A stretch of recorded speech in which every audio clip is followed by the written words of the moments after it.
Did you do it? Yes.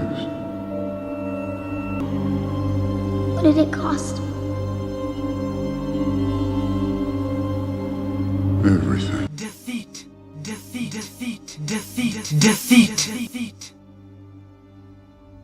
Hello everybody and welcome back to the channel, and today we're doing a Marvel Rivals video. Now you probably thought that I was done with Marvel Rivals, haven't posted it in some time, and I've actually been playing it off camera and playing a lot of ranked. Been playing it off camera and I finally got the Grandmaster rank. It took a lot of hard work and effort, but I finally got it.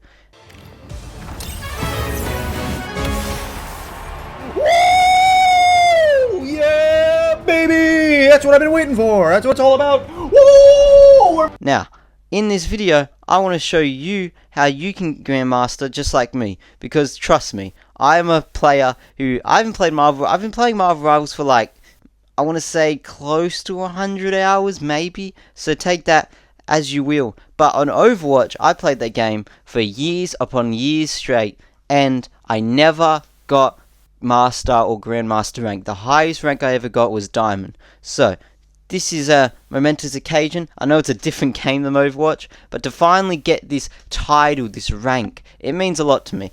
And I want to show all of you guys how to get it, so all of you guys can get Grandmaster as well. Alright, sounds good? Let's jump into it. Alright, now the first thing I want to talk about here is the fact that Marvel Rivals requires teamwork. It does. There's no second guessing around it. It's a team-based game. You can't just have people doing this stuff, people doing that stuff, all of people doing different things, and then you eventually win.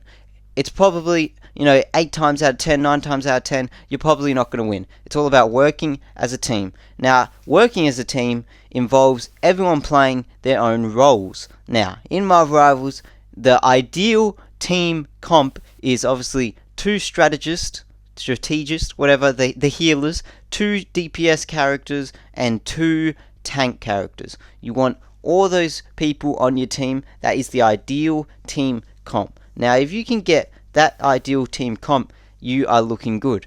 That's the first step. If you've got the ideal comp, you got I'd say like a 40% chance of winning so far. But anyways, with that, that team comp will require you to not be your most comfortable role. Every player has their ideal comfortable role, whether you're a main healer, whether you like playing heal all the time, whether you like just being a damage, not worrying about much else, just delivering damage, or you like being a tank, having a lot of HP and tanking a lot of damage. But in order for you to get to the top rank you can possibly be, you need to adapt. You need to adapt to what your team needs. So, my plan coming into this level of adaptation is you have a main for each role. So I'll give you an example. My main, if my team needs me to play DPS, I will either play Moon Knight or Scarlet Witch. That's what I'll do. If my team needs me to play tank, I will play Doctor Strange or Groot. Those are my most comfortable tanks. Those are my most comfortable DPSs. And if they need me to play healer, I will either play Luna Snow or Loki. Those are all my... See how I got 2 characters for each role that I'm comfortable playing? Now you might be wondering, how do I know what characters I'm comfortable playing? Well, my suggestion to that is to go to quick play. Go to quick play and just try out different characters until you feel a character that you are comfortable with, you're performing well in, and other people are appreciating what you're doing to help the team. And obviously, if you're winning games with that character, you're obviously doing a good job, alright? So that is the first suggestion. Have 2. You don't have to have 2, you could have 1. I just like to have 2 just in case somebody already has that character. Because obviously, only one character can be possessed by only one player. So it's good to have backups just in case that happens. And if you're wondering what my most played character overall, it's probably Doctor Strange or Scarlet Witch. Those are the 2 main characters I play the most. But Moon Knight's very good as well. But yeah, if you want to copy my character preferences, you can. But every player is different, every player has different play styles, and yeah, that is my first tip to get you to Grandmaster. My second tip for you getting to Grandmaster is to use your ultimate abilities wisely. Yes, that is a key part to winning these team hero shooters. This applies to both Overwatch and why am I talking about Overwatch? This applies to Marvel Rivals. Alright? If you have an ultimate, you want to use your ult in the most sensible and most value way you can use it possibly. That doesn't really make sense. But you want to get the most value out of your ult possible, as well as not saving your ult. The thing I can't stand the most with these team hero shooters is when I have teammates who don't use their ults. Like, they just save. They're called ult savers in my eyes. Ult savers are some of the worst players you can get on your team, because ults are the thing that change the fights. They change the momentum of the game. If ults weren't a thing, it'd just be a class of who has better aim, who has better use of their abilities. That would be it, and better teamwork. But the ults are something that can completely change the game. It can change, a good team could be performing very well, but a bad team could just come out of nowhere, use like 4 or 5 ults, and just win the fight, and potentially change the outcome of the game just from that one fight. Because say you're playing like domination, where you have the objective and it's at you had 99% each. It completely relies on the ultimates. If you use the most you get the most value out of your ults, then you are most likely winning the fight and winning the game. So the most important ult in Marvel Rivals is quite clearly the support ult. The supports have a very vital role in winning fights in Marvel Rivals. If the supports do not have the most value out of their ult, say you have a Luna Snow, and she uses her ult, she just uses it out of nowhere, then it's probably not the most value. If like her entire team was on critical health, they're all about to die, and she uses it, heals them all to full HP, and then you push through and you win the fight. That is a good value ult. But I like to use support ults as responses to the enemy ults. That's how, when I play support, that's exactly what I do. When any enemy uses a potentially damaging ult to you, you instantly respond with the support ult, and it basically just cancels it out. It basically just says, no, your ult is doing no value because I'm blocking it with this support ult. Because support ults, as long as people stay around the support ult, whatever it is, Invisible Woman ult, Cloak and Dagger, Luna Snow, Mantis, all those types of ults, as long as you just stay around them, you're basically invincible. I know it's not guaranteed, like you can die to a few little things, but there's probably like a 90% chance that you stay alive during a support ult. That's why it is so important for the supports to use their ults wisely. If you're just wasting these ults, you're not going to have a good chance of winning. You're not. Because anytime they use an ult, like, let's say they got, what's some of the worst ults, like, the most devastating ults? Let's say they have, why can't I think of any ults right now? Let's say they have a Moon Knight ult. Let's just say they have a Spider-Man ult. Let's say a Spider-Man rolls through, does his little web things, shoots webs all around him, all around your team, and you have no support ult. Anyone in that radius of the Spider-Man is pretty much dead. But if you had a support ult, let's say a Luna Snow does her dance thing in the as soon as the Spider-Man does it, she pops the ult. Everybody around the Spider-Man ult is safe. Well, everyone around the ult of Luna Snow, and if they're in the range of Spider-Man's ult, is safe. They're not going to die, and you've just completely negated that Spider-Man ult. That is the most, you've gotten value out of that ult, and that ult is completely gone, and you've saved your team. That is a good thing, and, the more value your ults get, the more chance you have of winning the game. Obviously, you want to win games, and that's how you rank up to get the top rank. Alright, sounds good. Let's move on to the next one. Okay, my third tip is to listen to your team. Be a team. That's basically what you need to do. I'm primarily a solo queue player, in both Overwatch. I'd say in Overwatch, I played in a team more, like my own, party team with people. But in Marvel Rivals, I have done a little bit of, team queue with a team. But as I got to the high ranks, I started to do a lot of solo queue.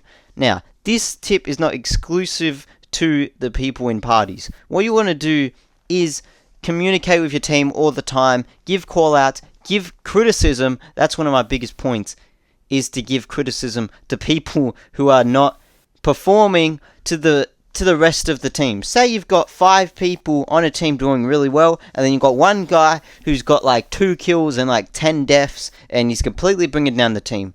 What you need to do is you need to reach out to that fella, whoever he is, and I'd say respectable is more better than aggressive. I know it's hard for me to say that.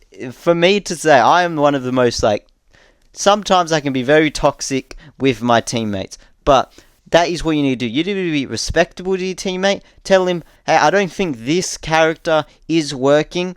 Maybe switch it up to this. Give suggestions. Maybe say, maybe use your ults in this situation. Because I remember a few days ago, I was in a game and we had a Magneto on our team. And the Magneto's ult was not doing a lot. Every time he used his ult, and I was talking about value of ult, his ult was having no value. And I told him, I was like, hey, Magneto's ult, what you want to do with it is you want to bring it up, you want to absorb a little bit of damage, and then you want to target their ult at the healers. The lowest health characters you want to throw Magneto's ult at, and you will get the most value. You want to take one of their characters off the board. You want to just kill them outright with the ult. And he heard that, and he was like, okay. And did he say okay? I'm not sure. But later on, he was actually using the ult to kill, people. I saw in the kill feed, he was, killing supports, and he was killing people with that ult. So that's just an example of giving criticism, giving feedback to your team, whether you're in a party. It's much easier when you're in a party. You just tell them politely. You just tell them to switch to this, maybe switch to that. Use your ults in a more, value way. Maybe team up with me. Stuff like that. And if you improve your communication, improve your teamwork, as long as you're working as a team, you will have a much higher chance of winning your games. That is a fact. It's not an objective opinion. It is a fact. Act as a team, be a team, and you will win. You will get to that Grandmaster rank, alright? Alright. My last sort of tip or method, I kind of touched on it a little bit in the first sort of tip, is to adapt. I think to adapt is one of the best skills a Marvel Rivals player can have. Your ability to adapt. Now what this means is, whatever's happening in your game, because every game is going to be different. There's no game where it's going to be, the exact same situation, you're versing the exact same enemies, you get the exact same team. Every single game is going to be different. It's going to require you to do different things. It's going to require you to play differently. So, your ability to adapt to what is happening is a major component to you winning the game. So, what I'm basically saying with this, if what you are doing is not working, if you can change what you're doing, change your character, change your playstyle maybe, change your role maybe, and then you can, get your performance up and eventually win the game from when you were underperforming, that's one of the best things you can do, in my opinion. If you can adapt in multiple games, you will eventually hit that high rank. I know you might be doing this, but I've been doing this in every game, and I'm still in gold and platinum. What is going on? You will eventually get to that top rank, alright? Make sure you always adapt to whatever is happening. Even if that ensures you, say you're playing DPS and you're doing well, but your team is still losing. If you switch to a tank or a healer, and then your entire team starts winning because you are boosting, you're boosting the team as well as you were doing before, that's incredible. And you should, even if other people don't give you recognition for that ability to adapt, you should just pat yourself on the back and say, I did well, I got the win for my team that match, and you walk away with higher rank higher rank than you were before the game, and it's just great. That's what you want to be doing to get to that max rank, alright? So I know it's a bit of a short tip, should be a short method, but that is what you want to be doing. You want to be adapting in every game you play, because every situation will be different, so your ability to adapt is very important to you winning.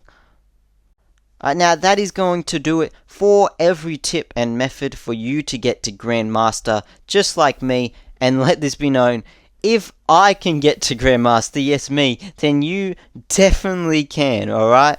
Now I know I've sort of been rambling on, but no, I've grown passionate about Marvel Rivals in the recent weeks, so I maybe just want to sit down and talk about it, let you know of key things you can implement into your game to get to a high rank. And if you're wondering, how do I know if these things work? Well, I'm Grandmaster. I got Grandmaster. I know it sounds very weird. I got Grandmaster doing these strategies using these methods, alright? So if you enjoyed, make sure you like the video and subscribe if you want to see more Marvel Rivals content and all other gaming content on this channel. And I will see you in the next one. Goodbye.